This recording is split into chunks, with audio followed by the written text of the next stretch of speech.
Saudamos a todos os irmãos com a paz do Senhor nesta noite maravilhosa, abençoada, né, de quarta-feira. Estamos aqui para debater ao vivo, né, dialogar na verdade, não é um debate, a intenção não é causar polêmica, com o nosso pastor Marcos Gonçalves, que está aqui à minha esquerda.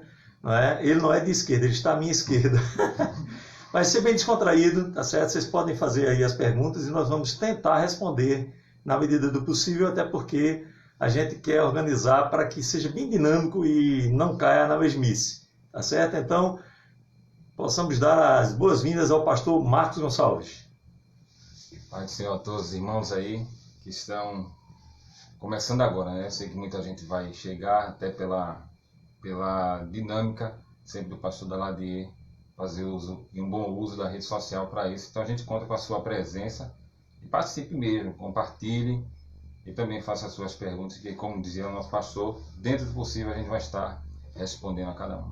O pastor Marcos já tocou aqui num assunto muito importante que eu ia passar batido, que é a questão do compartilhamento. Compartilhe aí com seus amigos, né? Convide um amigo, convide uma amiga para participar da nossa roda de conversa aqui, né? Nós dois vamos falar sobre pentecostalismo na quarentena. E aí, gente, nós estamos nessa fase, né? Estamos numa fase crítica, né? Muita gente atordoada, sem ter o que fazer. Ainda hoje, uma pessoa me perguntava: pastor, eu sou uma pessoa assim, mais ou menos informada. Me diga uma coisa, quando termina a quarentena? A gente não sabe, né? Não há como especular sobre isso, até porque a gente não sabe se a curva, né? A famosa curva, vai se achatar, se não vai. Há divergência. Nós não vamos nem entrar nessa questão para não perder o foco aqui. Mas eu queria fazer um primeiro questionamento para nós situarmos aquilo que vamos falar aqui. Perguntar ao pastor Marcos Gonçalves o que é pentecostalismo. Essa é a primeira grande pergunta para nós situarmos o assunto. Tá certo? Em síntese, né? Ele não vai discorrer por muito tempo porque não é o foco. O foco é situar a questão. A questão é pentecostalismo na quarentena e o que é pentecostalismo. Muito bem, querido pastor. Você que já nos acompanha, né? E tinha muita gente já que estava avisando que estaria hoje nesse propósito também. Antes de ir direto a essa pergunta do pastor, que eu sabia que entraria nesse tema, que faz parte, né? Mas uma coisa veio a pergunta também na minha cabeça enquanto eu me preparava para vir para cá. E fica muito complicado quando a gente acostuma a tratar de assuntos que normalmente a gente não sabe, né? Eu me recordo que no princípio da minha fé, eu me encantava com os pregadores que apareciam, e um deles foi o pastor José Gonçalves. Eu saí comprando o DVD dele, no caso fita na época, livros, e ele tinha um livro que chamava Jogando Ilustrações, luz, né, no texto. Eu vi a ilustração lá que ele dizia que um casalzinho de idosos, já perdendo a audição, estava sentado no terraço, e eles diziam, o velhinho disse para a esposa dele, já muito tempo casado, olhou para ela e, num suspiro, disse para ela: eu te amo. E ela não ouviu direito, porque ela tinha perdido a audição, e ele repetiu para ela: eu te amo, e ela olhou para ele e disse: eu também, sempre te odiei.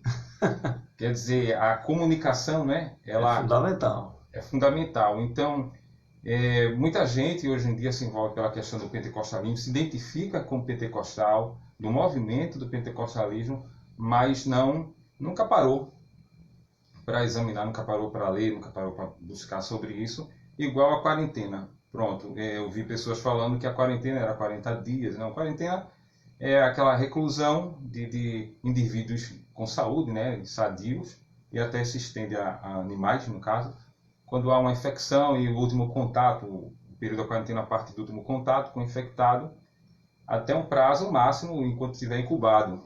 Ou se a pessoa morava no lugar de onde surgiu essa infecção, assim, e essa é a quarentena. Então a gente pegou, todos nós nos envolvemos na quarentena, e de certo modo o cristão envolvido no chamado pentecostalismo, que vamos falar agora, ele também entrou para dentro de casa com tudo isso. Parte do contexto, né? Com tudo isso, ele veio com tudo isso para dentro de casa. E dentro de casa vem a grande pergunta, não é? Como fica a situação agora? Aí vem essa questão de o que é pentecostalismo. O pentecostalismo veio vamos dizer assim, se dilacerando com o tempo, não é? Que a história do pentecostalismo, quando a gente fala de pentecostalismo, vem sempre de fora.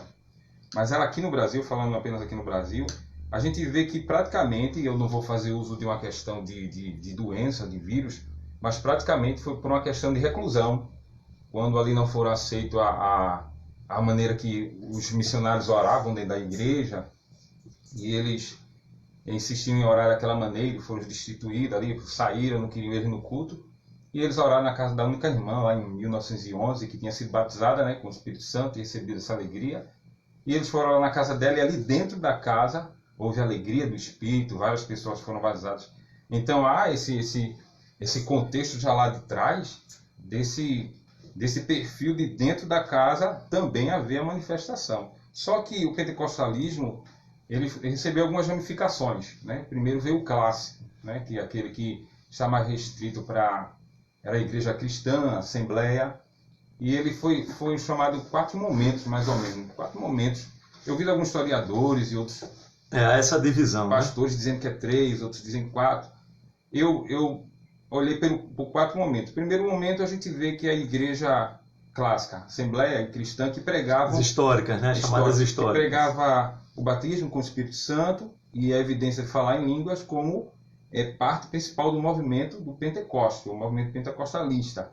Depois houve a ramificação, que foi um acréscimo. Isso começou no século XX, já nos anos 50, né? Nos anos 50 já veio...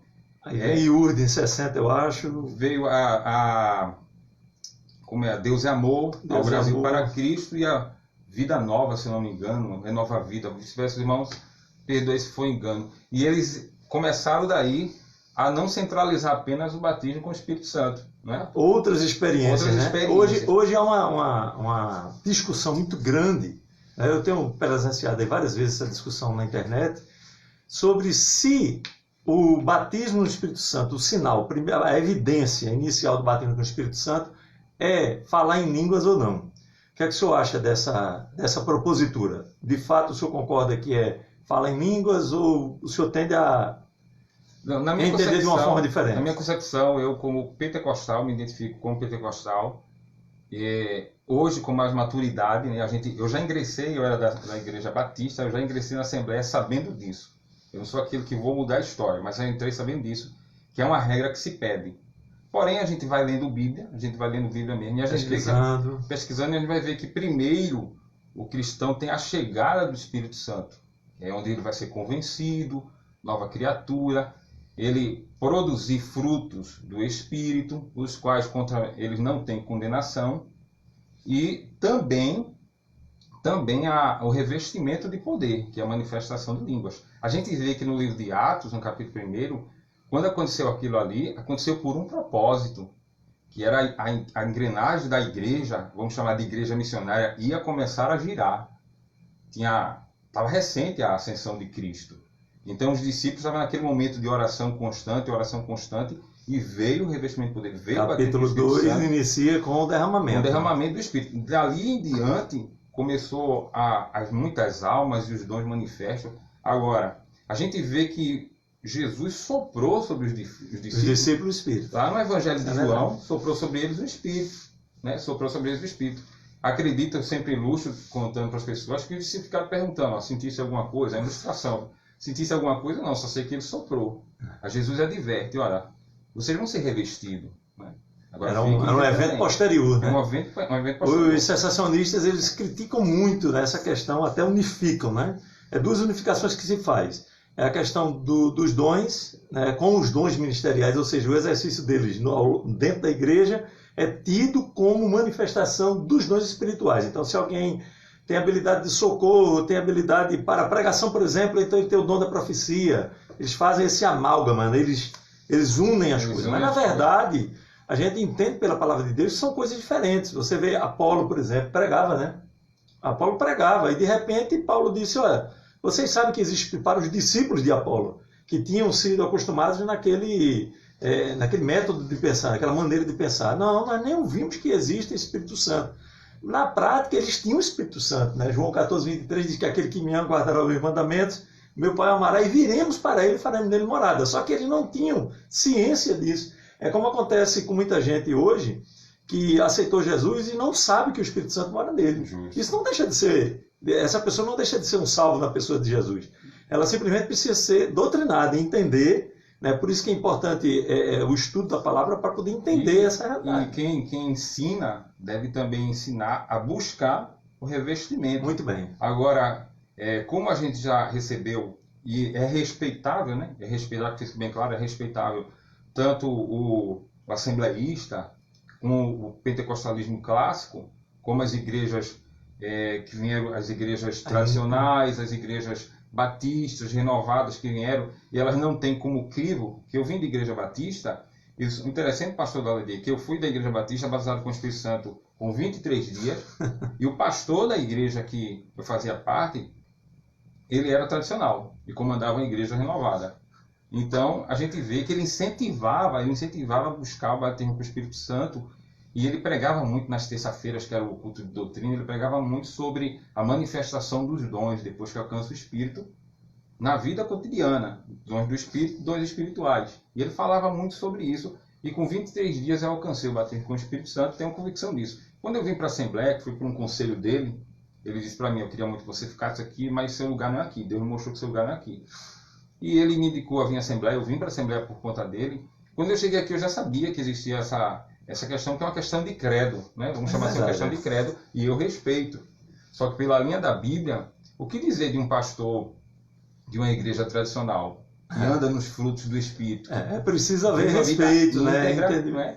Então, do jeito que eles devem respeitar a nosso manifestação pentecostal, exato, a gente também respeita a seriedade do que eles falam. Exato. Então, por esse ambiente aí, a gente vê que essas ramificações que houve no pentecostalismo, vamos chamar assim, já no século 60 e 70, já veio aquelas igrejas que foram chamadas do movimento pentecostal, porém carismático, que abraçaram neopentecostalismo,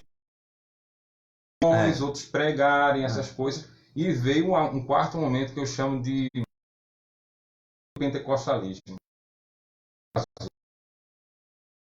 que vem dessas igrejas que com crendices, simpatias e outras coisas. Sincretismo. Sincretismo, né? Misturam as práticas de diversas outras religiões. Sabão, areia. Água ungida, a água que vem de Israel, então, a areia essas igrejas que vem de Israel. Aí, elas já não têm nem mais como a base clássica, que era, elas não pedem nem mais o batismo do Espírito Santo como a evidência do movimento pentecostal, também não pregam graça, também Jesus não é o alvo da mensagem, é mais prosperidade, é estabilidade, é condição de fé rigorosa. Se tu tem fé, tem que acontecer. Então, confissão positiva, né? Confissão positiva, frase de efeito, essas coisas mais. Então a gente vê que essa massa cresceu e a gente enxerga o quê? Não é uma mudança de vida.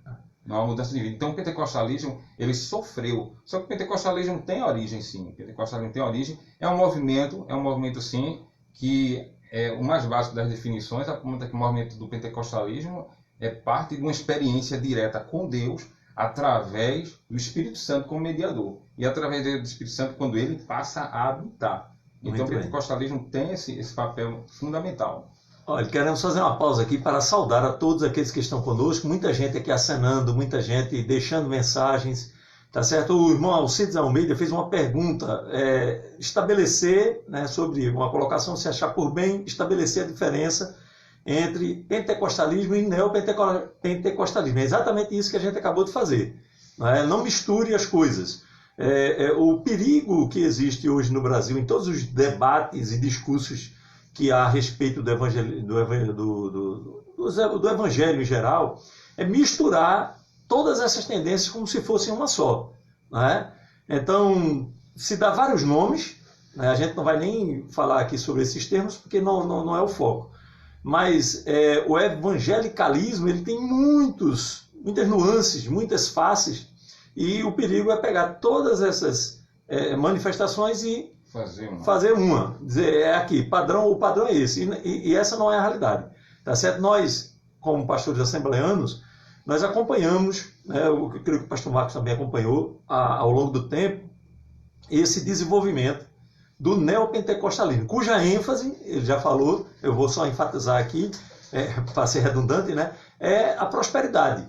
E a prosperidade, gente, a gente sabe que vem de Deus. Deus é que, o cântico de Ana está aí, é Deus que empobrece, é Deus que enriquece, Ele que dá e Ele que toma. Ele dá a vida e Ele toma a vida, tá certo? Agora, a questão é nós vivemos em função disso. Um dos problemas que eu vejo no neopentecostalismo é a falta de ênfase no arrebatamento, por exemplo, no céu, na vida por vir. Né? O crente está trabalhando para ficar aqui, para viver aqui, para prosperar aqui, ser uma pessoa bem-sucedida, e isso é abordado em testemunhos, etc. Então, nós fechamos esse primeiro bloco aqui. Não sei se o pastor Marco tem alguma coisa mais a acrescentar, não, mas eu acredito que nós fechamos esse bloco e já vamos para o desenvolvimento do bloco. Preste atenção. Um foco do neopentecostalismo é a prosperidade, é o triunfalismo, é aquele Deus que arrasa Satanás, que pisa na cabeça dele, etc. e tal. E nós chegamos na quarentena. Por isso que o tema é pentecostalismo na quarentena. Chegamos na quarentena. E, aparentemente, preste atenção para você não concluir errado, não saia daí para você dizer, epa, vou até sair daqui para... Né? Eu nunca nem ouvi essa história, mas olha só, Jesus falhou, né? Chegamos na quarentena, tem gente morrendo de Covid, crente, pessoas fiéis. Nós temos um pastor de uma diretoria de uma grande convenção do Amazonas, faleceu ontem ou antes de ontem, não vou citar aqui o nome, mas... Enfim, era um servo do Senhor, devotado à obra, tá certo? Um homem de grande testemunho, eu vi vários testemunhos positivos dele, tá certo? E faleceu. Como é que é a situação desse homem agora? Deus falhou? Né? As promessas tinham nesse triunfalismo, esse Deus que triunfa, que abafa, que quebra, que destrói, que acaba com tudo, que arrasa, falhou. Até houve um ensaio, né, de uma das maiores igrejas neopentecostais. Não, a gente vai manter o culto aberto, porque o nosso Jesus vai suplantar esse vírus e vai acabar com essa onda, essa pandemia, né, melhor dizendo. E aí, pastor Marcos? Deus falhou? Né? Como é que fica esse discurso triunfalista diante da realidade? Porque o grande problema é esse, a realidade chegou e se impôs. Ela não chegou e foi embora.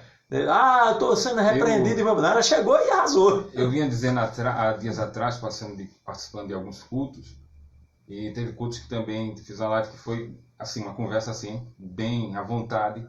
E eu dizia que o cristão ele acostumou a orar pelas vítimas do Trade Center, ou melhor, os familiares das vítimas do Trade Center, pelos familiares e os que ficaram vivos depois dos tsunamis, terremotos na Indonésia, pelos atentados terroristas, hoje em dia filmado e transmitido em rede social, como a gente está transmitido aqui uma live pelo Face, alguém transmitiu um assassinato em sinagogas e outras coisas mais. E a gente acostumou isso, a chorar com o acidente ali em Brumadinho, né? E pedir a Deus que fosse lá com muita pressa. E todas essas coisas ficou de modo assim triste no nosso coração, e a intercessão valeu a pena, e vale a pena tanto hoje como sempre vai valer, por um fator: estava à distância. Estava à distância. O vírus, a Covid-19, veio. Chegou bem perto. Chegou bem perto. Eu vinha conversar com a minha esposa agora, quando eu fui pegar lá na parada do ônibus, e eu dizendo a ela que está muito perigoso as coisas, bem perigoso mesmo. Eu vinha dizendo a ela que qualquer vacilo agora, você pode acabar respirando. E pós-pandemia, a gente vai achar que vai tudo voltar ao normal, mas o vírus vai se tornar uma coisa como alguma outra coisa comum. E é aí que vai correr o perigo. Daí o que a gente raciocina? Quando a gente acostumou na ideia de que algumas coisas não virão, a gente tão perto, a gente acostumou no seguinte fator: Deus não vai deixar. E eu publiquei na minha página no Instagram dizendo assim: cuidado quando você disser que é um castigo para o mundo, pois Deus não tirou a gente de dentro dele. Hoje eu tive notícias tristes de pais de amigos meus que morreram, notícias alegres de pessoas que saíram da UTI. Pois é. Aí a pergunta é: Deus favoreceu quem? O que dizer para uma pessoa, um crente, que teve o seu pai, que era evangélico, que perdeu agora na Covid-19, e o vizinho, que não era evangélico, saiu? Seguro. O que dizer? Onde Deus falhou? Deus não falhou. A gente vai ver que, por consequência dessa efusão do pentecostalismo, algumas pessoas centralizaram como a cura, o dom de cura, sendo base. Ou seja, tem que curar, tem que curar. As nossas igrejas estão em determinadas orações, fazendo orações, mas a gente já vai perceber uma coisa, eu digo isso sem críticas, mas vai perceber a coisa, que essas orações elas não estão fazendo efeito assim, elas estão fazendo efeito aqui, para a nossa edificação. Porque desde o princípio da quarentena, quando avisou, eu estava pregando na igreja em Saramandaia, eu disse: vamos acabar esse culto fazendo oração para que esse vírus não chegue. E ele veio. E a gente deixou bem claro naquela oração que o nosso papel era orar para que Deus não permitisse, mas se permitisse chegar, Ele nos protegesse. Mas na cabeça de algumas pessoas que dizem sou pentecostal, sou do movimento pentecostal, eles não entendem isso como uma situação. Por quê? O foco não é mais a esperança no céu. O foco não é mais a esperança no céu. Qualquer parente vai ficar triste. Eu dizia também que depois quando passar essa pandemia, o número de pessoas buscando auxílio psicológico vai ser grande, pastor. Imenso. Porque quando passar Tenho falado sobre isso. Quando passar essa fase que a mídia está intoxicando as pessoas, colocando tanto medo como frieza, você vai chegar em casa, quando tudo estiver aberto novamente, você vai olhar, vai ter uma cama vazia, um parente que se foi, e aí vai começar o trabalho psicológico. Ninguém quer viver na história sendo parte de um trauma. Então, algumas pessoas estão na cabeça, Deus não vai deixar. Mas quando acontece de uma pessoa morrer, eu dizia, não era nem para consolar famílias, é porque é uma esperança dentro do meu coração. É apenas um motivo para Deus levar. Deus não falhou. Deus não falhou. Porque se Deus falhasse, todo mundo morreria. E se Deus acertasse, todo mundo viveria. Ou seja, as coisas estão andando dentro do controle dele. E o mundo está sofrendo por não entender o controle de Deus das coisas, né? Exatamente. A igreja de Jerusalém não tinha nem 50 anos ainda. Preste atenção nesse detalhe. Está lá no livro de Atos. Tá certo? E passou por uma fome. Está lembrado da coleta que Paulo trouxe dos irmãos de outras regiões para a igreja de Jerusalém? Ora, era o núcleo. Né? Se a gente fosse avaliar do ponto de vista rasteiro, diria que ali eram os mais crentes, que tinham convivido com Jesus, tinham visto, né? Paulo falou de 500 irmãos que tinham assistido à assunção de Cristo ao céu. Então, aquele povo ali era testemunho ocular. Ora, esse pessoal não pode, tem que estar imune, né? Mas a realidade é que não tinha passado nem 50 anos ainda, acredito. Eu não me aventuro a dizer que eram 50 anos, porque eu não fiz esses cálculos, sou sincero. Mas acredito que em torno de 50 anos aí, né, no primeiro século, vamos ser mais abrangentes, no primeiro século, a igreja de Jerusalém já tinha enfrentado uma fome nacional. Ela estava num contexto em que se abateu a fome sobre aquelas pessoas e elas estavam ali. No ano 70 depois de Cristo, houve a destruição de Jerusalém. O povo de Deus também estava. Muitos estavam lá. E foi destruído Jerusalém. Mas foi só a cidade. Não, gente. Você está na cidade, está dentro da cidade. Jerusalém é uma cidade que abrigava milhares de pessoas e de repente destrói tudo aquilo. Sufocaram uma rebelião que a igreja não tinha nada a ver diretamente, né? Mas sofreu indiretamente, porque aí cortaram as linhas de mantimento para poder subjugar os rebeldes. Houve, com certeza, a história deve relatar estupros e agressões psicológicas de outra natureza, e a igreja estava nesse contexto e sofrendo tudo isso. Dos 12 discípulos de Jesus, só um morreu, como se diz aqui no Nordeste, de morte morrida, né? Em boa morte, deitado numa cama. 11 homens, inclusive o apóstolo Matias, morreram de forma trágica. Então nós temos que entender essa crise, essa quarentena, né, o pentecostalismo na quarentena, do ponto de vista da palavra. Não é do ponto de vista do pastor A, pastor B, que tem uma interpretação particular distorcida, distanciada da palavra e que está tendente ao neopentecostalismo. Olha, é bom a gente registrar aqui um detalhe muito importante. Existem assembleias de Deus neopentecostais. Vocês acreditam nisso? Existem pastores assembleanos que absorveram algumas das doutrinas neopentecostais e repassam essas doutrinas em seus cultos e para os seus membros. E estão agora envergonhados. Eu vi, inclusive, dentro desse seu comentário, eu vi, inclusive, um pastor neopentecostal, não que não merecesse, mas eu vou dizer assim, porque ele fez isso a menção, e a Assembleia sempre foi uma questão de, na cabeça das pessoas, ela querem ser melhor, quando não é ser assembleísta, é ser um cristão. Ser um cristão seguindo um credo.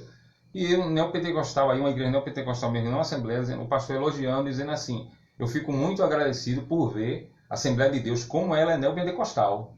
Algumas assembleias de Deus não é neopentecostal, ou seja, o próprio neopentecostal está percebendo que o clássico do pentecostalismo, em algumas igrejas, assembleias tradicionais, não existe mais, não existe mais. Não é que a igreja, ela não, por regiões, a gente respeita isso, por regiões, países, ela tem a sua desenvoltura dentro da sociedade. Mas igrejas onde se pode a conservação, adotar o pentecostalismo parece que está sendo uma fuga para o povo não ir embora, né? Para não ir embora. E quando vem aí numa pandemia como essa, a gente vai ver o que vai ficar em evidência: convicção, fé ou apenas fazer parte de um movimento. Eu vi um pastor que ele bateu no peito e disse assim: não, a minha igreja não vai fechar a porta, não vai fechar a porta. A única pessoa que morreu na igreja foi ele.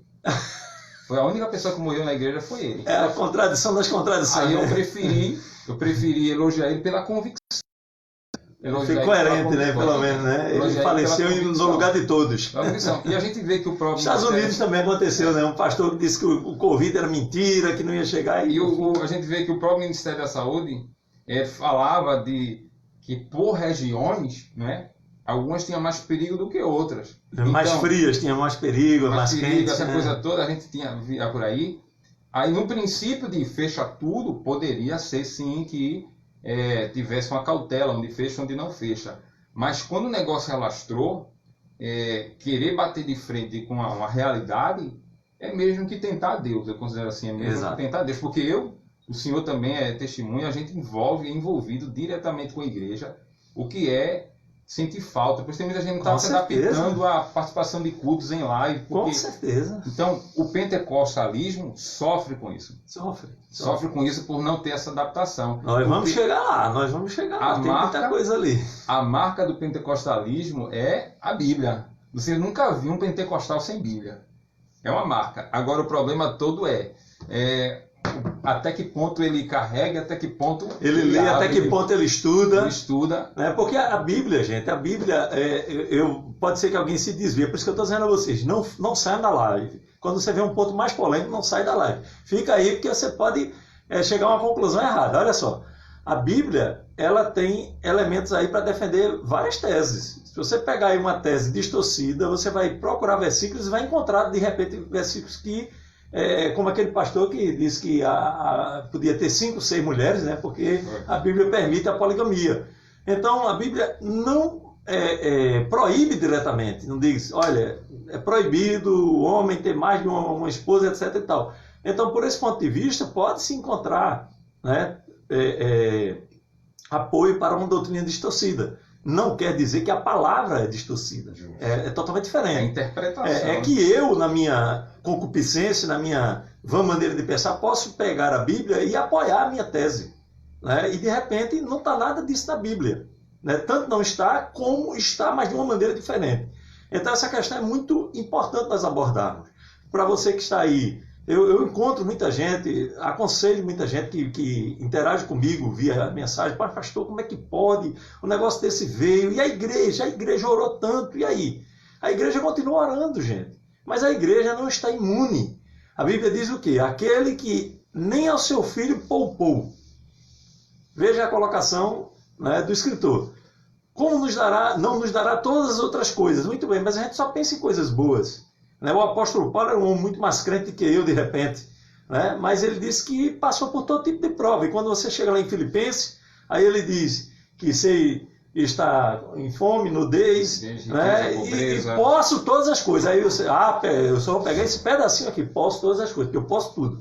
Você pode sofrer também, irmão. Você pode ter a cabeça decepada numa perseguição, como muitos dos nossos irmãos nos países do Oriente, etc. Tem muita gente aqui fazendo pergunta, está passando muito rápido e talvez a gente não consiga responder todas as perguntas. Aí a gente está pegando aqui, em síntese, assim, e rapidamente pensando. Mas olha só, fechamos esse segundo bloco, vamos para o terceiro bloco. O terceiro bloco é o seguinte: os pentecostais, eles têm o hábito desse culto mais efusivo, mais introvertido, né? Você chega numa igreja tradicional, é a igreja igreja mais centrada, não tenho nada contra, entenda, eu estou só fazendo uma constatação. Uma constatação. A liturgia é mais informal, os crentes se abraçam, e até meio mal educados, né, muitas vezes, né? Porque diz que nas igrejas pentecostais o pessoal sai muito para beber água, né? Parece que o espírito enche e o camarada tem que refrescar o motor, como se diz por aqui no Nordeste. Mas enfim, olha só. Como é que está essa situação, pastor Marcos? Estamos em quarentena, os crentes estão afastados E como é que fica a interação entre os servos do Senhor Jesus, uma vez que não tem culto? Como é que fica essa situação? Eu vou emendar já com uma outra pergunta. Como é que fica o exercício dos dons? Nós somos pentecostais, cremos na atualidade dos dons. E como é que fica tudo isso? Né? Porque era nessa reunião efusiva, introvertida, informal, bem animada, bem, as pessoas interagindo, né? Bem interativa, que os dons eram exercidos. Como é que fica isso no nosso contexto? De repente parou tudo. Tudo vai para dentro de casa e... Dentro de casa, e aí, como é que fica a situação? A gente vê essa parte preocupante, porque essa parte preocupante, que a frase que ela vai ficar histórica no período da pandemia para o cristão vai ser: a igreja somos nós, né? Coisa que a gente já sempre foi, desde o princípio da decisão, a igreja somos nós, e agora que a gente veio descobrir, né? Ou veio levar isso a sério. Em consideração.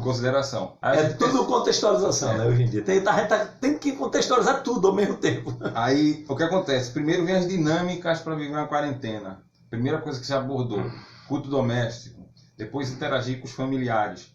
Mais uma coisa que seria notório, que hoje, como o senhor disse, também pessoas mandam mensagem para mim: pastor, já não sei o que fazer, já não sei o que fazer. Principalmente pessoas de vida ativa. Na igreja. Gente que está todo dia na igreja, está no ciclo de oração, pessoas também que tinham um envolvimento, uma sensibilidade espiritual para culto, né? que era normal, pessoas que tanto choravam como falavam línguas. Hoje em dia elas estão dentro de casa. A minha preocupação, além de ser o presente, também é o futuro, como elas vão voltar. Como elas vão voltar. Porque a adaptação para um culto com a live, algumas pessoas não vão ter a mesma evasão, ou por vergonha, ou por não sentir como deveria sentir. E onde está a falta aí? Onde está a queixa pessoal aí? Realmente, eu costumo dizer que é na intimidade com Deus.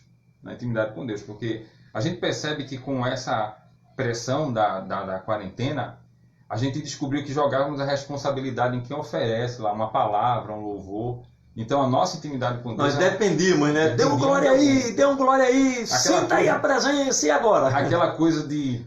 O indutor, né? Não tem mais o fósforo, o camarada com fósforo para... Eu vi gente na rede social que não gostava e não vai gostar e não gosta também até hoje. Não é que é um tom divertido, vamos dizer assim. Informal, nós estamos aqui num debate informal, eu vi assuntos sérios. Não suportava, fala pro teu irmão, toca pro teu irmão, dizendo assim, que falta faz.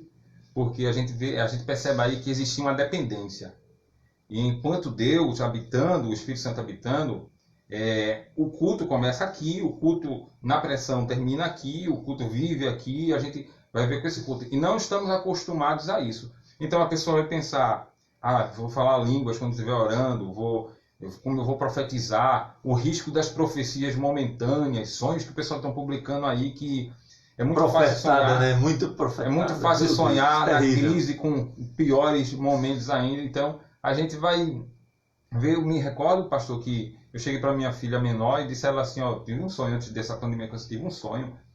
E lógico que não vai se cumprir, porque era um sonho apenas de um aviso. Deus dá aviso. Claro. Eu disse à minha filha: eu tive um sonho estranho. Minha filha menor disse assim: o que foi, pai? Eu sonhei que no mundo chegava um vírus e eu era acometido por esse vírus. Mas não tem vírus nenhum, eu disse para ela. Também não propaguei, também não mandei áudio nem nada. E depois da pandemia e da quarentena começou a surgir áudios. Áudios de pessoas que pensam com o estômago e sonham com a boca. Aí a gente vê que essas coisas vão acontecendo, mas na verdade o grande déficit aí é assumir que não está sabendo se comportar pela ausência da manifestação que tinha, pela ausência da liberdade que tinha, liberdade espiritual, um entrosamento espiritual. O que fazer agora dentro de casa? A primeira coisa que eu aconselharia é manter, digo isso ao senhor, pastor, aqui, digo diante de qualquer outro lugar que eu for, é manter a esperança, a convicção em Cristo. Porque independente dos resultados, se nós somos a igreja, então ela está onde a gente está. E por que não está funcionando dentro da nossa casa? Porque também entramos num ambiente agora que não era de costume. Sempre saía as férias desejadas hoje são obrigadas. Todo mundo obrigado a conviver. Obrigado a conviver. Então não estamos acostumados a esse tipo de culto doméstico. Culto doméstico, antes de dormir, alguém já está quase dormindo ali, uma palavra, uma coisa assim, e vai dormir. Mas esse culto agora é aquele culto que temos a responsabilidade como igreja de trazer Cristo para casa.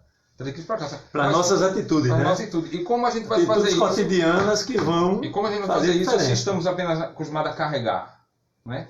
Quer dizer que eu não posso sentir a presença de Deus na casa? Claro que posso sentir. Pode. Será que eu não posso orar em línguas no meu quarto, ajoelhado? Posso orar em línguas sim. E o que é que impede? Sabe o que é que impede? Era porque depositávamos essa prática apenas para o culto dentro da igreja. Você fez uma colocação fantástica. Olha, já aconteceu comigo de estar em alguns cultos e eu não tinha nada a ver, olha.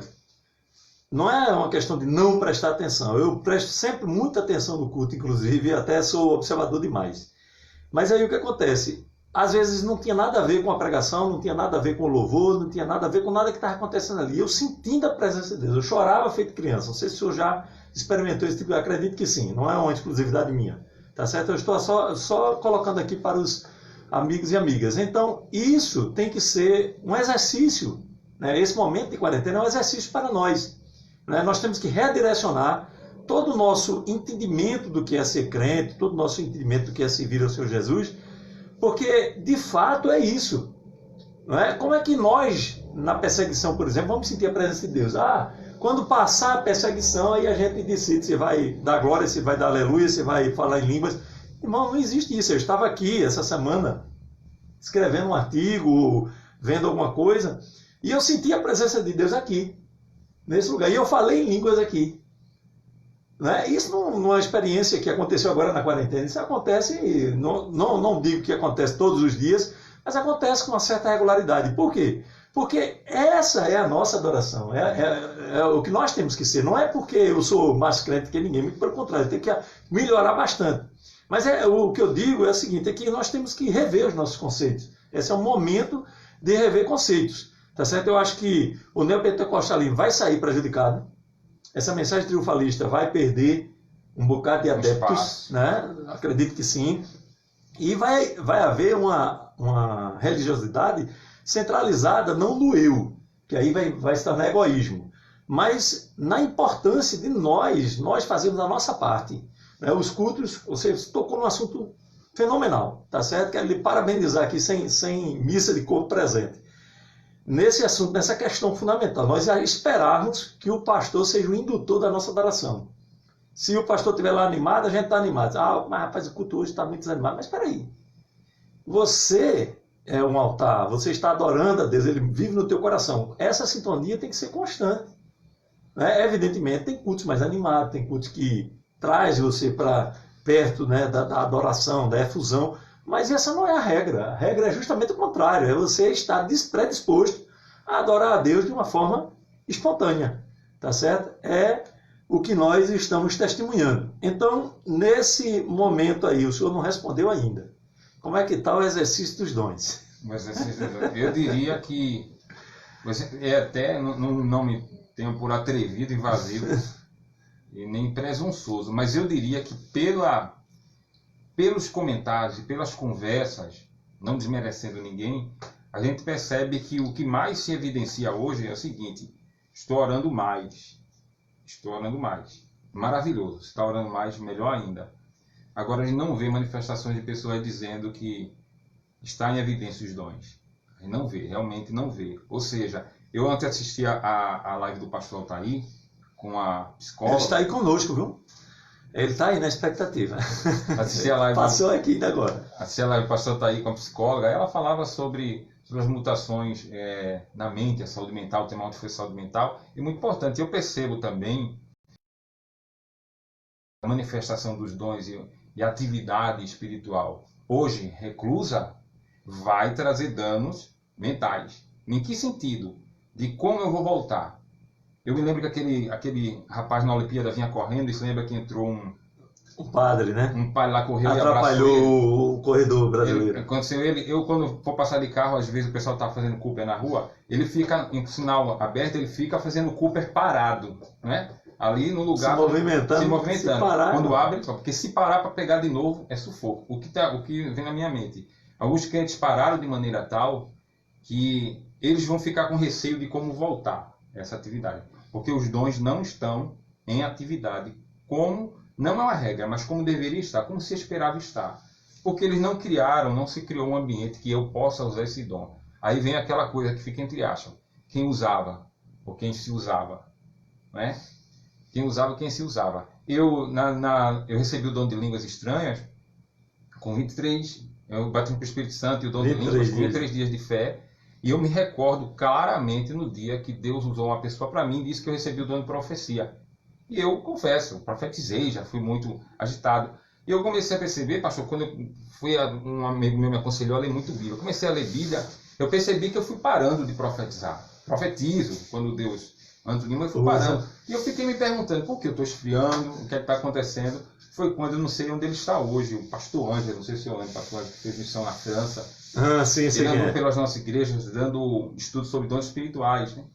E eu estava na igreja em Paratiba, estava sentado lá quando ele falou, olha, tem pessoas preocupadas porque profetizavam antes e hoje não profetizam mais. Ele perguntou assim, você prega? Se você vai descobrir que profetiza ainda quando acabar o culto, as pessoas disseram, aquela palavra, você falou... Uma palavra profética. Uma palavra profética. Falou acontece. Aí ele disse que o seu dom, hoje em dia, além de ser usado daquela maneira, também vai ser usado na ministração da palavra. Aí foi quando eu me confortei. Eu imagino uma pessoa que não tem um auxílio de uma direção, de um estudo, um ensino, como a cabeça dela está. Né? Como a cabeça dela está. Tem pessoas que estão sentindo... Eu ouvi pessoas dizer para mim assim, eu nem me sinto nem crente mais. Eu vi isso e tenho isso registrado. É verdade, eu já ouvi também. Por um crivo de integridade. Eu não sei nem se eu sou crente mais, meu irmão, calma aí. Não é por aí, não. Porque não esperava esse tipo de coisa. A geração da gente, pastor, ela nunca enfrentou uma coisa tão nem forte. De longe, nem de longe. O que a gente sabe é da gripe H1N1, espanhola, né? H1N1. Lá em 1918. Sim, aí já foi. Que hoje já superou o número de pessoas que morreram e a gente não sabe o comportamento dos crentes naquela época. Se pesquisa e se descobre. Mas a gente está enfrentando a coisa não, porque a gente tem, além de ser um país democrático, entre aspas, né, algumas coisas, a gente vê que a liberdade aqui é tão grande que o neopentecostalismo passou a dominar, floresceu de tal maneira que o pentecostal clássico, hoje ele não sabe como se comportar por causa do neopentecostal, ele não sabe como se comportar. Então ele está dentro de casa e na questão dos dons, eu acho, na minha concepção, que a realidade tem que ser dita, houve a parada. Até pelo fato dessa coisa que a gente falou antes, de culto, promover... Nós queremos aproveitar. Tem muita gente aqui nos assistindo, inclusive tem gente ilustre aí, viu? Tem aí, não que todos não sejam ilustres, né? Mas tem gente que tem 5 estrelas aí. O Maurício Brito, psicólogo lá de São Luís, oh meu Deus do céu, me ajude. Gesiel de Macapá, sim, vice-presidente da Assembleia de Deus Zona Norte, o pastor Thaís Germano, e vários outros aí que estão conosco, tá certo? Não querendo menosprezar os demais, pelo amor de Deus, irmão. Desculpa aí se você entendeu nesse contexto, mas todos são importantes. Olha só, eu queria aproveitar esse assunto específico, né? Nós estamos falando sobre pentecostalismo na quarentena e agora estamos abordando a questão do exercício dos dons espirituais nesta quarentena. E eu quero perguntar o seguinte, especificamente nesse tópico, pastor Marcos, qual tem sido o papel da live? Ela tem estimulado esse exercício dos dons, essa adoração diferente, né, voltada para uma espontaneidade pessoal e no culto? As lives têm ajudado nesse... Pronto, muito bem colocado. Eu conversei com alguns amigos ontem, depois de 2 meses sem se ver, encontrei uns amigos ontem, a gente de máscara, protegido, mas a gente acabou se encontrando, anteontem, perdão, e a gente falou sobre isso. As lives hoje estão aparecendo. A gente vai ver que nesse período de pandemia, algumas pessoas já faziam live e continuaram fazendo. Outras surgiram fazendo para ajudar. Outras não deveriam nem ter um celular. Outras não deveriam nem ter um celular. Essa foi boa. Outras não deveriam ter celular. Outras não deveriam descobrir que existe internet. Meu Deus, mas a gente vê também O senhor está sendo politicamente incorreto, irmão. A gente também está vendo 2 tipos de pessoas que apareceram. As que trazem um culto normal, né? Trazem um culto normal. E aquelas que se preocupam que o culto aconteça como deveria acontecer. Ou seja, todas as duas merecem o nosso crédito. Todas as duas merecem o nosso crédito. Lógico, as instituições religiosas estão lá transmitindo o seu culto. Mas eu acho que há um déficit de incentivo à prática da busca, da manutenção que os irmãos me permitam ter, né? Manutenção dos dons, não é? Manutenção dos dons, a manutenção da vida espiritual manifesta em atividade. Eu acho que esse incentivo é bom. A gente vê igrejas que já vão em mais de 4.500 almas. Ganhar uma alma já é o suficiente, imagina, né? Imagina, então as lives elas estão sendo usadas no papel correto. Temos louvor, temos palavra. Agora, quem faz a live dizendo sinta, ela deve entender também que não é só sinta. A promoção, né, do sentir, ela tem que vir daqui, né? Exato. Tem que ser uma coisa, vou chamar uma coisa de um termo mais prático. Atrativo, tem que ser atrativo. Atrativo. Tem que ser uma coisa que alcance. Uma coisa que alcance. Então, dentro desse contexto aí, existe a questão, sim, do posicionamento de quem está fazendo o culto. A gente sabe que lives, cultos via TV, via rádio, sempre tem uma barreira. Não tem jeito, porque você passa daquela comunicação interativa, olho no olho, para uma interação distante. Então, por exemplo, nós estamos aqui e nós não estamos vendo as pessoas que estão lá do outro lado. Elas também estão nos vendo, mas não tem esse contato pessoal, tá certo? A gente sabe que existe isso, mas eu me lembro, tem um pastor americano, eu esqueci o nome dele agora, Max alguma coisa, que ele deu um testemunho que o pai dele foi batizado no Espírito Santo ouvindo um programa de rádio. O pregador pregava tão efusivamente, de maneira tão envolvente, né? E aquele homem começou ouvindo aquela palavra e começou a orar e falar. Daqui a pouco ele já estava batizado, falando em línguas, etc. E ele achou fantástica aquela experiência. Essa semana eu republiquei, na verdade, um artigo que nós temos, que é o mais acessado do blog, Onde Estão os Milagres? Eu fiz uma discussão sobre a atualidade dos milagres, né? Nós precisamos de milagres hoje. Ninguém discute isso, do ponto de vista, principalmente os pentecostais. Tá certo? E aqueles que não são pentecostais sabem que um milagre hoje, por exemplo, seria fundamental na vida de muita gente que está aí com Covid. Mas, com a republicação, um irmão foi lá nos comentários e deu um testemunho tremendo. Ele saiu nas páginas do Mensageiro da Paz, que é um órgão das Assembleias de Deus no Brasil, e ele disse que tinha 11 enfermidades e estava com um problema de fígado, né, e estava para ser cirurgiado. E os médicos abriram ele, né, fizeram um corte, né, para fazer uma cirurgia e deu uma parada cardíaca. E aquele homem simplesmente foi embora. E os médicos chamaram a esposa dele e disseram: olha, vá lá e se despeça do seu marido. E a esposa, né, sob direção de Deus, não se faz isso por acaso, ela colocou a boca no ouvido daquele homem e disse: já deu tudo certo. E naquele exato momento ele abriu seus olhos. Mas veja onde eu quero chegar. Eu não estou aqui contando esse testemunho por acaso. É que uma outra pessoa, eu pincei aquela mensagem e republiquei no meu perfil pessoal. Eu tinha publicado o link lá no grupo EBD em Ação, que nós fazemos parte com o trabalho da Escola Dominical, e eu pincei aquele comentário e publiquei no meu perfil. Então uma irmã entrou lá no meu perfil, nos comentários, e disse: eu fui renovada, me alegrei com esse testemunho. Então não é aquele testemunho falado no microfone, não é aquele falado pessoal, mas a pessoa leu e aquilo renovou, trouxe renovo para ele. Então eu acho que o problema das lives é o seguinte: muita live pasteurizada, né, preocupada com levar apenas a institucionalidade da igreja, ou seja, tentando preencher aquele espaço que seria do culto, quando na verdade devemos ser mais intimistas, mais descontraídos, e com isso nós vamos naturalmente ser usados por Deus para as pessoas que estão ouvindo. Entendeu? E eu já quero estimular você que está aqui nos assistindo a exercitar esses dons hoje. Hoje, quando você for orar, diga para Deus: Senhor, eu quero sentir a tua presença, eu quero ser cheio do teu Espírito Santo. Ah, mas não tem culto, né? E aí? O que é que vai fazer? Senhor, me enche. Deus não depende de culto para nos encher. Falamos aqui bastante sobre isso. Tá certo? Então, se você pedir, você vai receber. Amém? Podemos fechar esse bloco. Vamos para o próximo bloco. Tá certo? Jesus batiza com o Espírito Santo na quarentena? Batiza. Jesus, para não batizar... Mas peraí.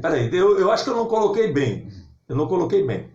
Vamos orar para Jesus batizar. Chama todo mundo aqui para frente. Comece da glória. Comece da glória. Comece da glória, glória, glória, glória, glória. Nada contra, gente. Atenção. Por favor. Não vá concluir nada errado. Nada contra. A minha questão é, agora não tem mais esse chamar na frente e dar glória, glória, glória. Como é que é a situação? Eu acho que aqui agora, como eu começava o comentário, Jesus para batizar, para não batizar, ou ele não vai querer, ou alguém não vai buscar. Essas são as duas razões que Jesus não vai batizar. O lugar nem... Buscou, recebe, né? Bater e abrir e usar. E aí alguma pessoa que está assistindo vai dizer assim, mas eu já busquei tanto e ainda não consegui. Então já é Deus. E quem sabe essa é a hora, né? Você buscou tanto lá naquele tempo que tinha até uma outra mentalidade, outra percepção, e agora, com isso que a gente está falando aqui, você mudou, mas aí, agora eu vou mudar a percepção. O pessoal que está na live assistindo agora e os que participam das lives, tem uma oportunidade única que em nenhum outro momento se pensaria nele, se não fosse, não que eu queria que isso tivesse acontecido, não que eu desejei. Mas como aconteceu, veio a pandemia, veio a reclusão, a quarentena, nem em outro momento ninguém ia pensar como alcançar o batismo com o Espírito Santo em casa.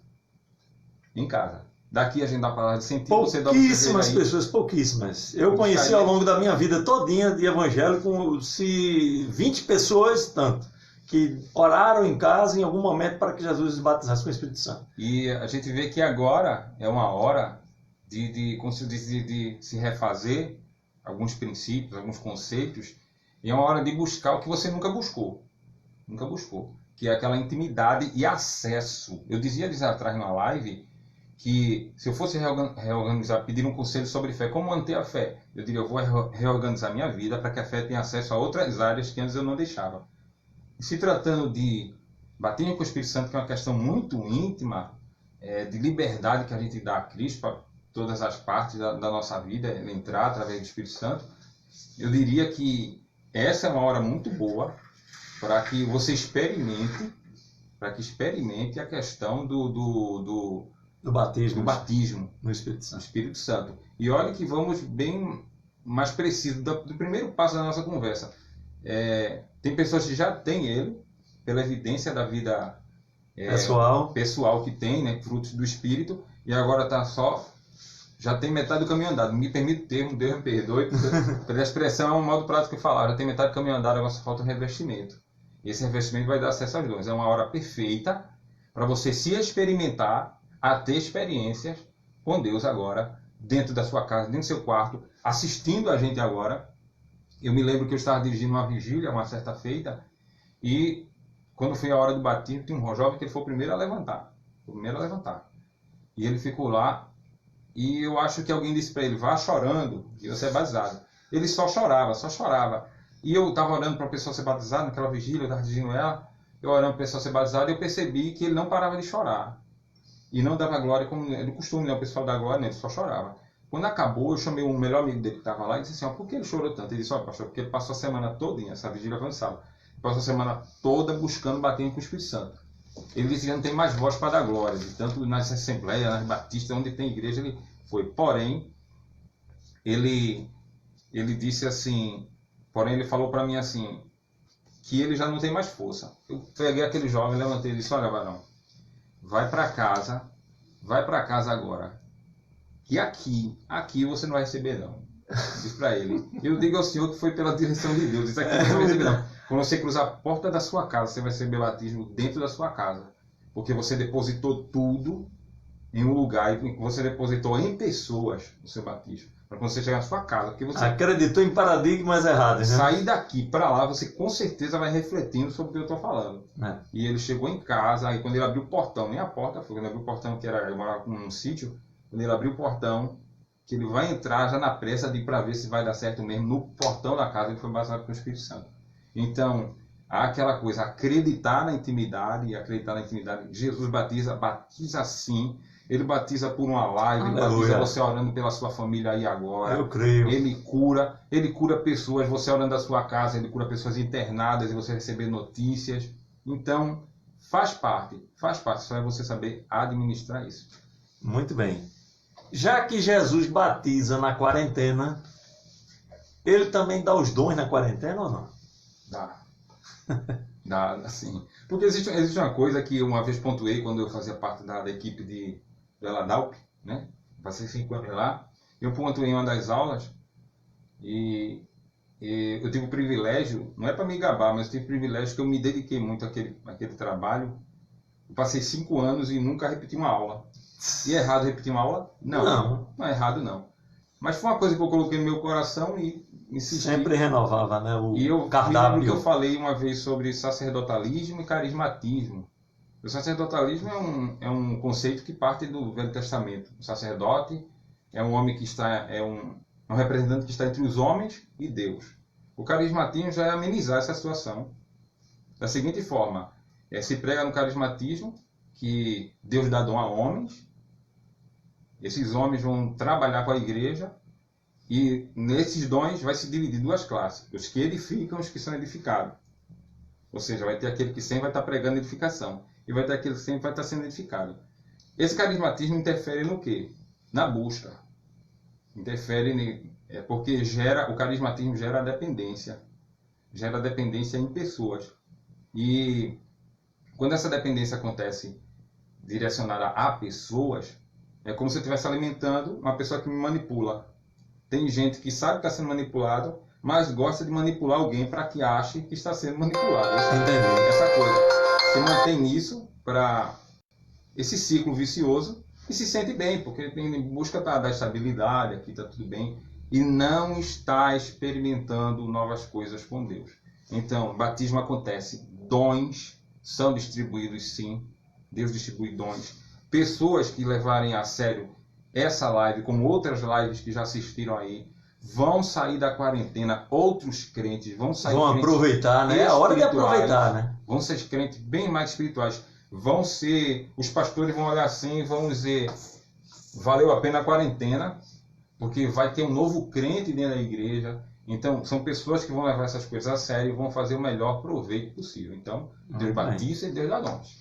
É importante nós frisarmos para os nossos ouvintes aqui, que acompanham a nossa audiência, por sinal, muita gente está aí de olho, né, nessa live, que Jesus, ele condicionou, permitiu, né, melhor dizendo, a sua igreja passar por esse momento para que a gente cresça.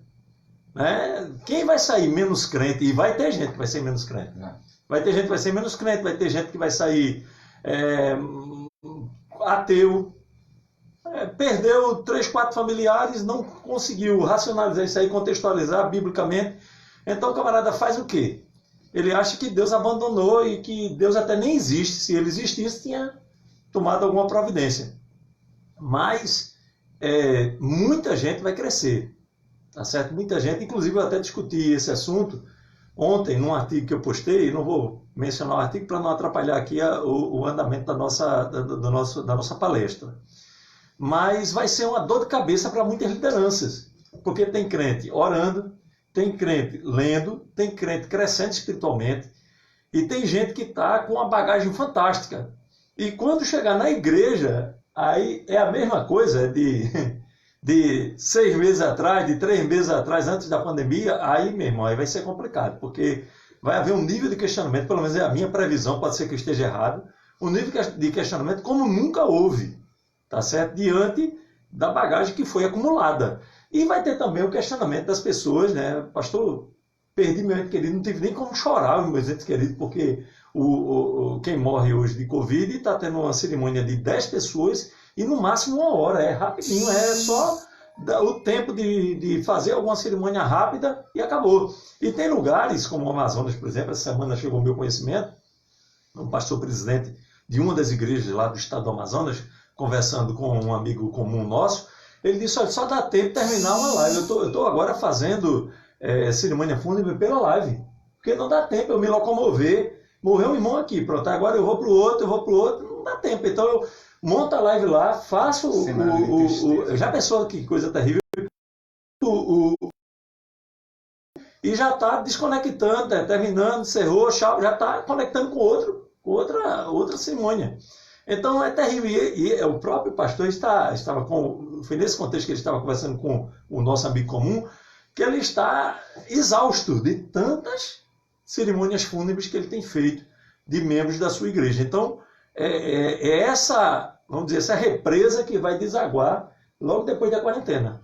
Né? E a liderança vai ter que ter muito jogo de cintura, muito equilíbrio, buscar muita graça para poder lidar com todas essas realidades e organizar tudo isso para que flua, porque do contrário... Dois públicos, né, na igreja, vai ter um público que vai chegar muito carregado de vida espiritual crescente, e vai chegar um público chorando, né? Carente. Um público chorando, carente mesmo, e querendo resposta. Querendo respostas. E a resposta está na palavra, viu? A liderança que... Não, eu vou dar uma resposta psicológica, nada contra os psicólogos. Uma resposta existencialista, uma resposta de qualquer outra natureza vai se perder no meio do caminho, porque vai chegar uma situação, uma experiência pessoal que vai de encontro àquilo que ele vai tentar falar. E aí vai ficar nadando no seco. Né? A Bíblia é que tem a resposta. E a gente vai ter que contextualizar a palavra. É a palavra que vai fornecer o bálsamo, é a palavra que vai fornecer a resposta para a gente poder enfrentar o pós-pandemia. A gente vai ver que esse pós-pandemia, ele vai se cumprir uma coisa que a gente viu, se ouviu a gente da mesma convenção, a gente viu se pregar muito, geração que santifica, geração que por quê? Geração que transforma, A geração que vai ficar aqui é a geração que dentro da igreja ainda vai lutar pelos princípios. Mas vê que esse vírus acometeu a parte dos idosos, que lembravam que casamento é homem e mulher. Grandes. As histórias se contavam para os netos, para os filhos, homem e mulher. Então, o mundo de hoje, ele está sendo, me permite o termo, entre aspas, né, castigado, porque uma história de testemunho está sendo enterrada. Está sendo enterrada. Porque uma classe que poderia dizer, o começo foi assim. Hoje se pregue o que quiser aí, não pregar falando de igreja, mas pregar no geral, secular. Pregue o que quiser, que o casamento pode ser entre pessoas do mesmo sexo, pregue o que quiser. Mas eu vou dizer, no começo não era assim. Não funcionava desse jeito. Não funcionava desse jeito. Então essa classe aí, que poderia defender, está indo embora. Está indo embora. Eu vi irmãos que... Eu tenho pais idosos, eu vi irmãos aí que estão preocupadíssimos até com a demora do pai no banheiro, um espirro do pai, porque sabe o perigo que está. O risco, né? Agora, e essa classe? Essa classe que fica viva tem a responsabilidade de levar essa mensagem para frente.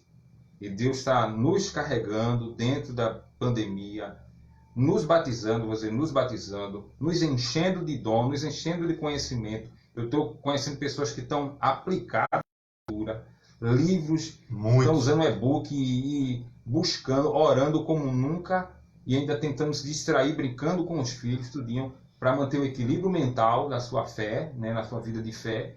Mas quando sair, vai ser como uma pessoa abrir uma porteira para um touro cheio de conhecimento aí. E ao mesmo tempo vai se chocar com uma pessoa que vem de lá para cá chorando e perdeu. Então vai ter esse confronto aí de público dentro de um mesmo lugar, de um mesmo ambiente. Os pastores, nós vamos ter que orar pelos líderes, né, que vai ter que para ter a visão, né? O irmão, é necessário uma reciclagem, justo, né, dos pastores, não apenas do ponto de vista bíblico, porque o problema da Bíblia, gente, é o seguinte: a gente lê muito Bíblia, né? A gente lê muito. O problema é que a gente não consegue dar conta das implicações daquilo que a gente lê.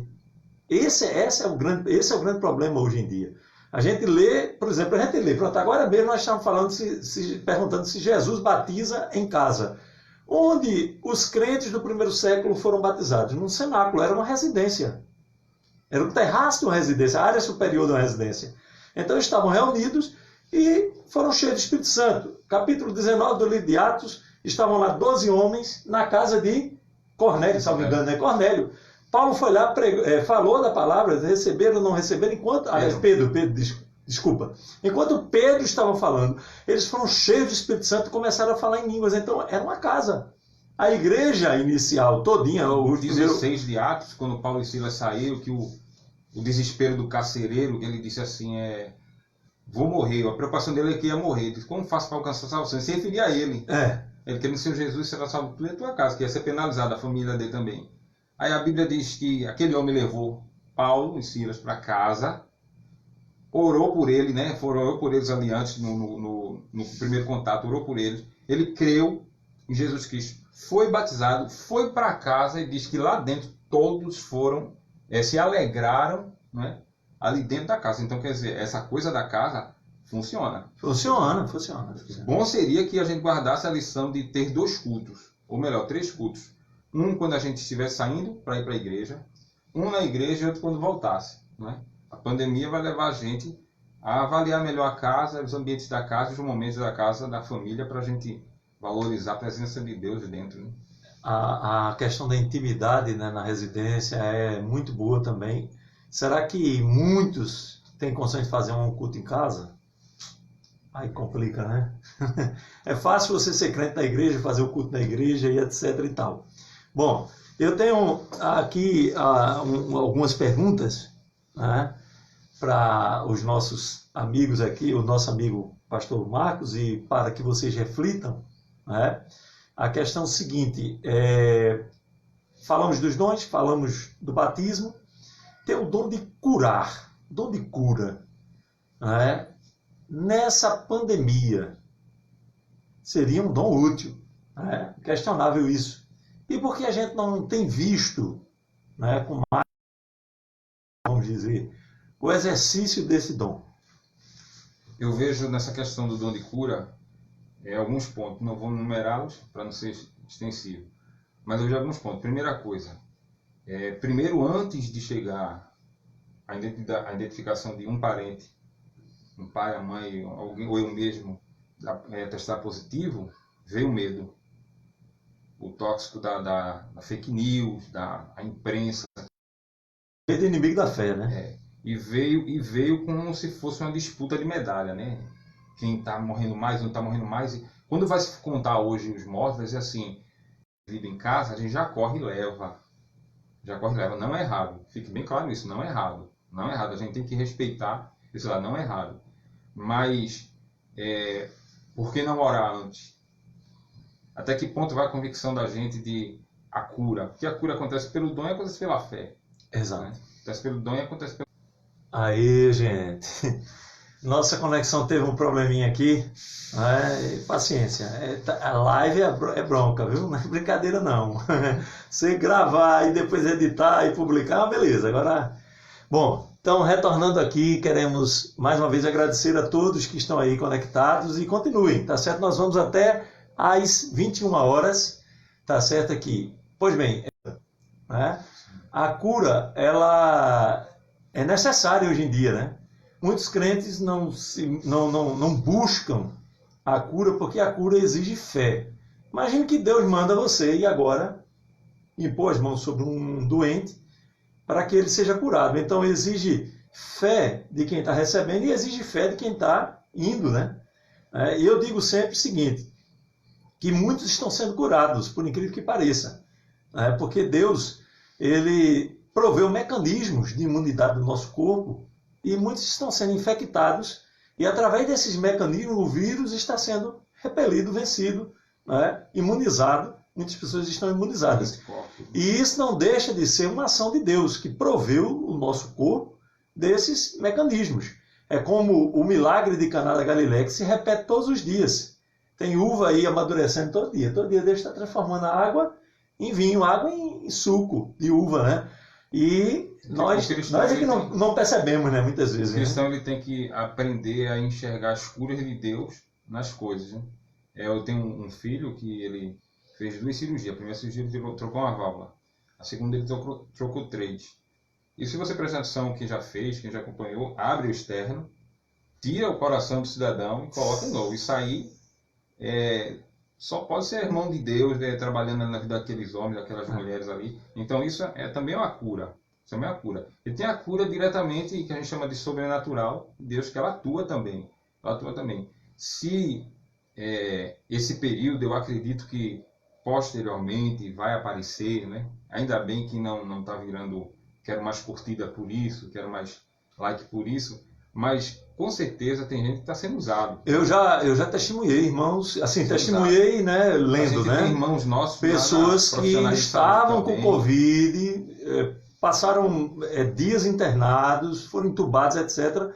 e foram curados, né, através da oração da igreja. Ontem eu recebi um pedido mesmo aqui de uma amiga, uma família nossa aqui de Igaraçu, uma família amiga da minha família aqui de Igaraçu, que o pai estava no UTI e as filhas, uma delas está em isolamento em casa, e a mãe e a outra também, tudo em isolamento, deu positivo, né? O pai deu positivo e os filhos estão sob aquela visão do médico. E ele estava na UTI, né? Estava na UTI. E ela mandou uma mensagem ontem, que é um amigo nosso, né? E disse, não, a gente vai orar. E eu, quase hoje, 5 da madrugada, foi que fui me recolher, já nesse propósito, né? De orar, tenho buscado a Deus. E digo que não aumentou a minha oração, aumentou a minha intercessão, né? Que eu já vinha no período de oração há muito tempo, e é bom você manter a vida de oração. Mas aumentou a intercessão, hoje sem mais nomes citados. Eu tive o prazer, não pela minha, por muita gente que estava orando comigo também, pelo aquele homem. Antes de vir para cá, ela mandou mensagem. Ele saiu da UTI. Graças a Deus. Saiu da UTI, já está no internamento. O nosso Jesus é o mesmo. Então, essa questão do dom de cura, eu acho que é uma boa hora para exercitá-lo, né? E para buscá-lo também. Uma hora para exercitá-lo. A gente, olha, eu digo sempre, está tudo isso à nossa disposição. Agora, nós temos que buscar. Né? A igreja do primeiro século, ela se destacou, né? Foi uma igreja que abalou o mundo porque os crentes viviam buscando. Me dá, Senhor, eu quero ser usado por Ti, eu quero ser um instrumento de Tuas mãos. E hoje nós temos crentes que querem ser bem-sucedidos profissionalmente, bem-sucedidos socialmente, bem-sucedidos politicamente, mas bem poucos dizem, eu quero ser usado por Ti, Senhor, para o que for útil. E isso tem trazido grandes prejuízos. Eu tenho 23 anos de fé. Jesus tem me sustentado até aqui. Nesses 23 anos eu só vi uma vez um crente agradecer um dom. Só uma única vez. Não estou dizendo que não agradecer por aí. Tem. Pode ter, né? Mas e buscar. Eu vi uma única vez um crente agradecer um dom espiritual em 23 anos. O 1 Coríntios capítulo 12, versículo 31 diz assim, buscai com zelo os melhores dons e eu vos mostrarei um caminho ainda mais excelente. Então a realidade é que está tudo aí à nossa disposição. São bênçãos inomináveis. A gente não é capaz nem de aquilatar o que está à nossa disposição. Mas a gente se acostumou na margem. Eu tenho uma pergunta aqui fundamental, acho que dá tempo aqui dentro da nossa programação, que é o seguinte, quais são os caminhos para o pentecostalismo pós-Covid? Viemos com um caldo aí que estava meio questionável, cheio de problemas, de assimilações antibíblicas, etc. E tal. E agora, qual é o caminho? Na minha visão como... Deixa eu complicar aí um pouquinho, desculpa aí atrapalhar o seu raciocínio. O neopentecostalismo vai sair, vamos voltar para esse assunto, a gente tocou assim rapidamente, vamos enfatizar agora com essa pergunta, né? Porque não há como falar de uma coisa sem pensar na outra. Né? Ainda que a gente não endosse o neopentecostalismo, mas uma coisa vai influenciar a outra, não tem jeito, nós vivemos em sociedade.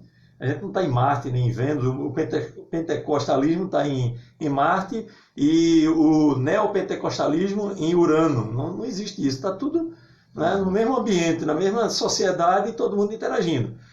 E eu pergunto a você o seguinte, esse discurso do neopentecostalismo, ele vai ficar prejudicado?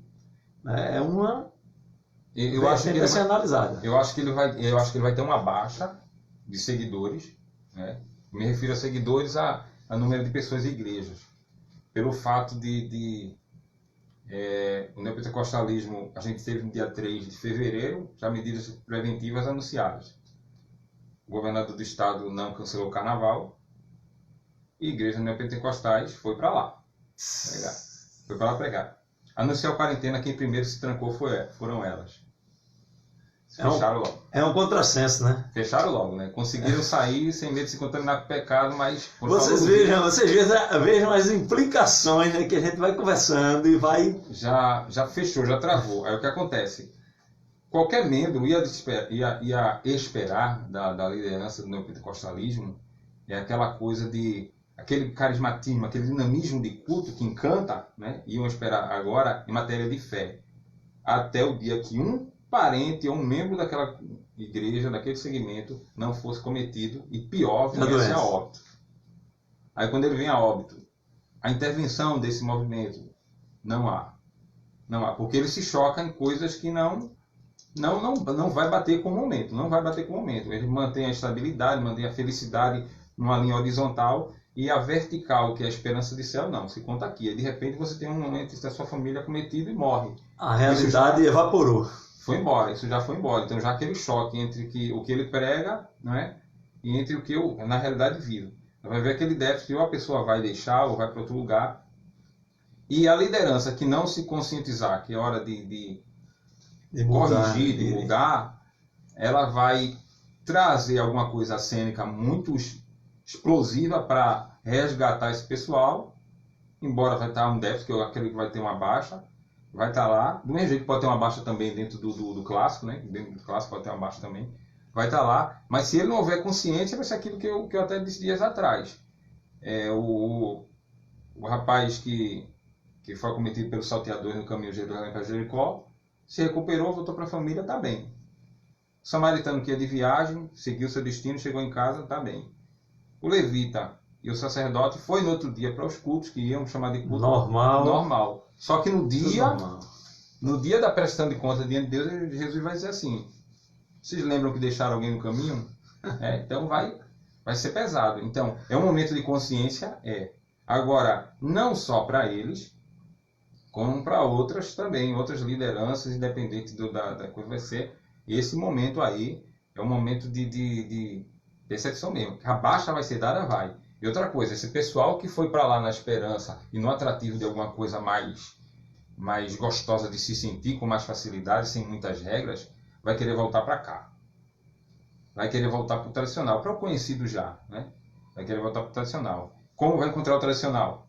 Como vai encontrar o clássico? Então, se vai haver essa baixa, se vai haver esse déficit lá na quebra, porque realmente vai haver, e se o indivíduo da liderança do movimento pentecostal ele não se conscientizar agora que é hora de parar de fantasiar culto, né, e de estar oferecendo óculos na entrada da igreja, óculos verdes, e estar dando palha seca no público do povo, então é melhor ele se conscientizar. Caso contrário, ele vai perder. Ele vai perder porque ele não vai absorver nada desse momento. Não vai absorver nada desse momento. Não vai absorver nada. E a gente está enfrentando uma pandemia e não sabe quando virá outra. Não sabe quando é a próxima crise. Aí esse pessoal vai ficar solto. Qual é a matéria? Quem é acostumado a fazer convite até enterro? Assembleísta. Acostumado a fazer um convite até no enterro. Então, o pentecostalismo clássico, que pregava batismo com o Espírito Santo e em busca de alma, esse pentecostalismo tem que ser evidenciado agora. Não por tirar proveito, porque deixou de fazer isso, vamos dizer, na verdadeira essência. Hoje em dia, se contar qual evento que mais batizou com o Espírito Santo, aqui no meu batizou mais do que as estatísticas, né? Então, as estatísticas são fantásticas para não funciona divulgar, né? Não funciona desse jeito. O que o Evangelho traz é mudança de vida e alma salva, né? Então, e vai haver uma cobrança muito grande do ponto de vista, vamos dizer assim, imediato, né? Isso não vai chegar aos poucos, vai chegar de repente, toda essa represa ela vai se romper de repente, e a liderança tem que estar preparada para dar as respostas para esse momento. Eu tenho refletido muito, tenho até escrito alguma coisa, né? Os amigos aí têm acompanhado no blog, e nós temos refletido bastante. Um momento muito mais sério do que a gente possa imaginar, e tem muito mais implicações do que a gente é capaz de dar conta. A gente nem imagina. Começa a pensar e, meu Deus do céu, como é que eu não pensei nisso aqui? Como é que eu não pensei naquilo ali? Então, é muito sério. Então, nós queremos agradecer, nós estamos caminhando para o final aqui, né? E faltam apenas 8 minutos, e nós queremos agradecer. Eu sei que nós não conseguimos explorar o tema todo, né? Nós colocamos aqui algumas ideias na mesa, né? Algumas premissas, e os amigos que estão aqui conosco fizeram várias perguntas, tá certo? Nós procuramos incluir essas perguntas no meio do esquema que a gente tinha montado aqui, né? O esquema das colocações, tá certo? Mas eu queria agradecer ao pastor Marcos, né, pela disponibilidade, né? E deixei ele à vontade aí para trazer uma palavra dentro desses minutos que restam, né, para que ele possa falar alguma coisa que nós não abordamos ainda e possa trazer aí para os nossos amigos, porque afinal de contas nós estamos num debate e também trazendo uma palavra para os nossos ouvintes. Eu agradeço desde já pela vida do pastor Davi, por esse convite, né, para estar fazendo parte, tentando ser útil aqui. Que Deus possa abençoar o pastor e também você que nos assistiu, nos acompanhou até agora. Eu quero deixar uma reflexão aqui, que ela aborda basicamente tudo que a gente falou, aqui em Atos capítulo 1, que fala bem, 1 e 2 fala de Pentecostes, mas o versículo 4 a 8, que diz: estando com eles, determinou de que não se ausentasse de Jerusalém, mas que esperasse a promessa do Pai, que disse, que de mim ouviste. Porque na verdade João batizou com água, mas vós sereis batizados com o Espírito Santo, não muito depois desses dias. Aqueles, pois, que haviam reunido, perguntaram, dizendo: Senhor, restaurarás tu neste tempo o reino de Israel? E disse: não vos pertence saber os tempos ou as estações que o Pai estabeleceu pelo seu próprio poder, mas recebereis a virtude do Espírito Santo, que há de vir sobre vós, e ser-me-eis testemunhas tanto em Jerusalém, como em toda a Judéia, Samaria e aos confins da terra.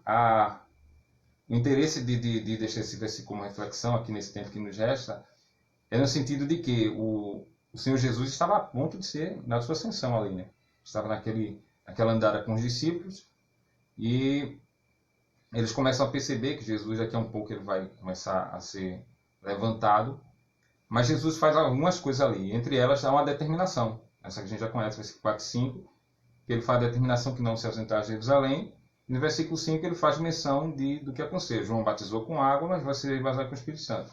Nesse inteirinho aí, os discípulos vão fazer uma pergunta completamente fora do contexto, né? Jesus está falando de batismo no Espírito Santo, está falando e eles vão falar de escatologia. Eles vão falar de escatologia, eles estão preocupados com as coisas, né? Com os acontecimentos. E eles perguntam, aqueles, pois, que se haviam reunido, perguntaram: Senhor, restaurarás tu neste tempo o reino de Israel? Aí Jesus vai dizer para ele, Jesus disse: não vos pertence saber os tempos e as estações que o Pai estabeleceu pelo seu próprio poder. Aí ele diz: mas recebereis a virtude. O que a gente falou aqui sobre o pentecostalismo na quarentena, a nossa preocupação todos nós queremos que isso acabe logo, que a vida volte ao normal, que o emprego volte às pessoas que perderam seu emprego, que a saúde principalmente volte às pessoas, que não se percam mais parentes, que não morra mais ninguém. E a gente está preocupado com esse tempo, e Jesus dizendo assim: aproveita o tempo, né? Ele está dizendo: aproveita o tempo, aproveita a quarentena, aproveita a reclusão, aproveita as reflexões, aproveita culto pela live, aproveita para experimentar coisas que você não experimentou, aproveita esse tempo. As coisas dentro do propósito de Deus estão dentro do propósito de Deus, estão no controle de Deus, mas você aproveita. Se preocupe mais em receber a virtude. Jesus está dizendo aos discípulos: deixa as coisas futuras para o futuro, mas agora se preocupem em receber a virtude do Espírito Santo que adivinha. Pastor Marcos, você está dizendo que eu não devo me preocupar com as coisas? Deve. Minha máscara está ali. Não devo me preocupar com os R$600 que vai sair aí do governo federal. Eu estou ali com a minha máscara, a gente já botou álcool em gel aqui, a gente tirou só para fazer essa live. Deve se preocupar? Deve. Saindo pouco, cuidando dos meus pais, cuidando das minhas filhas. E cuidando, deve se preocupar sim. Mas enquanto isso não acaba, o que é que eu posso fazer nos bastidores? Transformar os bastidores em lugar principal. Me envolver com Deus. Buscar a Deus, levar a mensagem da minha casa com Deus, vida, experiência. Há contratempo de relacionamentos dentro de casa, há contratempo. Ninguém nunca viveu tanto tempo assim forçado, mas enquanto os discípulos se preocupavam com as coisas futuras, quando vão acabar, quando vão acontecer, Jesus se preocupa com agora, em ser revestido, se envolver, vamos dizer assim. Então, meu desejo é que a tua esperança seja renovada. Agora, que a tua esperança no céu seja a sua maior prioridade. E que aproveite esse momento para refletir, se reinventar espiritualmente. E quando as portas puderem se abrir, sair um crente novo dentro da sua casa. Amém? Amém. Deus abençoe a todos, em nome de Jesus. Muito obrigado pela sua audiência. Se puder, compartilhe. Essa live vai ficar aí na nossa timeline. E sexta-feira nós estaremos aqui numa outra live, né? Dessa vez não presencial, porque é impossível.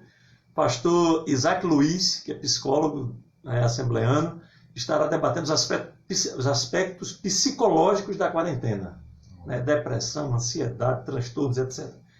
E, ao mesmo tempo, nós também estaremos com o pastor Carlos Alberto, que é o pastor presidente da Comadesp, né? Depois eu vou divulgar aí o cartaz, eu estava segurando para poder divulgar na hora certa. E juntos, né, nós três, né, nós vamos debater. A igreja que entrou é a igreja que vai sair da quarentena, então vai ter panos para as mangas, tá certo? Nós não vamos abordar diretamente o pentecostalismo, nós vamos generalizar, e eu espero você nessa nova roda de conversa. Sexta-feira, às 19h30, que Deus te abençoe em nome de Jesus. Deus abençoe os irmãos. Muito obrigado.